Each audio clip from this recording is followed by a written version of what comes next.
Here we're going to review many of our angle relationships, the first being a vertical angle, meaning the two angles lie opposite sides of a vertex. So we see that here and here. So in vertical angles, the angles are equal, they're congruent. So we use that fact to set up an equation and solve for y, or solve for x, excuse me. Okay, so we should get 3x equals 24 and x equals 8. If we were asked to also go back and find the measure of the other angles, we could do that too. Then we've got complementary angles, meaning they add up to 90 degrees. These are also called adjacent because they share a common ray. Since they add up to 90 degrees, we're going to add the two angles and set it equal to 90. When we go ahead and solve for x, we get 11x equals 55. So x equals 5.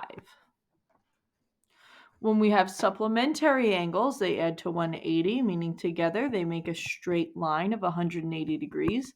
So we add them and set their sum equal to 180. So it's going to be 3x minus 15 equals 180. Add 15 to both sides. 3x equals 195. And we get that x is equal to 65. Okay. The next angle relationships we're going to look at are parallel lines cut by a transversal. So two lines that are parallel with a line intersecting in two places. That's what we call the transversal.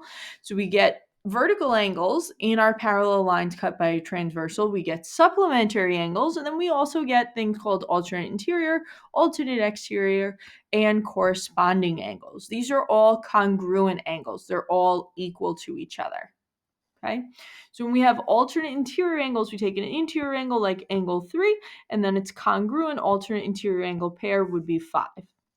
Angle 4 and angle 6 would also be alternate interior angle pairs.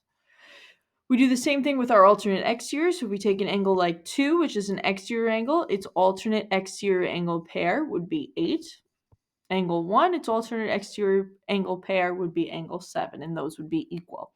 Corresponding angles are on the same side of the transversal. So angle 1, its corresponding angle pair would be angle 5. Notice we're matching obtuse and obtuse. Angle 4, its corresponding angle pair would be angle 8. Angle 2, its corresponding angle pair would be angle 6. And then angle 3, its corresponding angle pair would be angle 7. Something we talked about in 7th grade was the beach ball method, saying that if we take and make a beach ball and color in opposite sides and then do the same thing on the other one, we can see how our same shadings are equal and our different shadings are supplementary.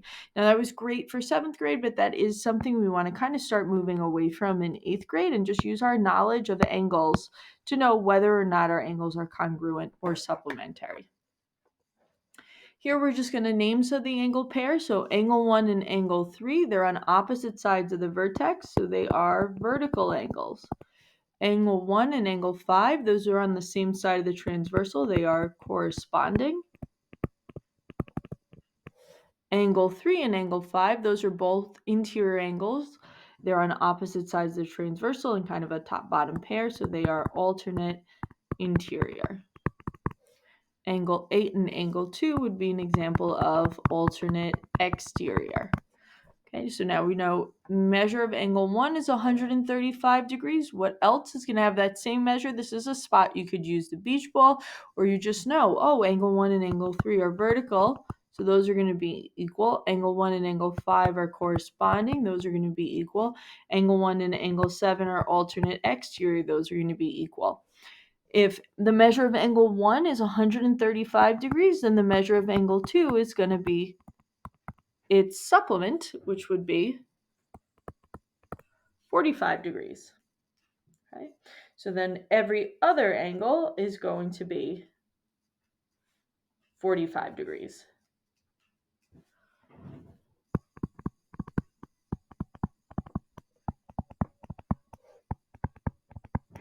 And then here we're just asked to determine the value of x. So there's a few different ways we can kind of think of that and go about that.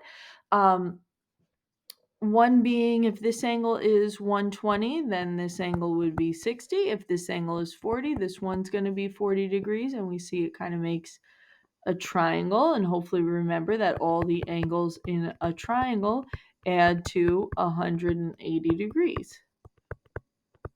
So x must be 80 degrees.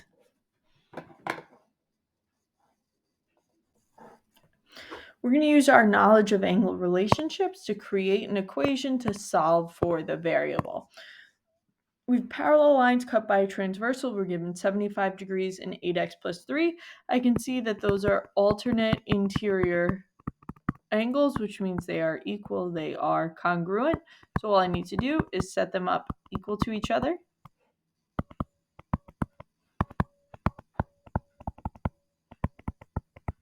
And then we can solve for x. Boom, x equals 9. Done. Okay.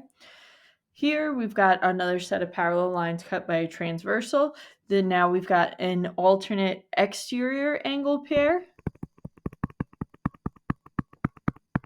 Okay, so those are again equal or congruent, so we can set them up equal to each other.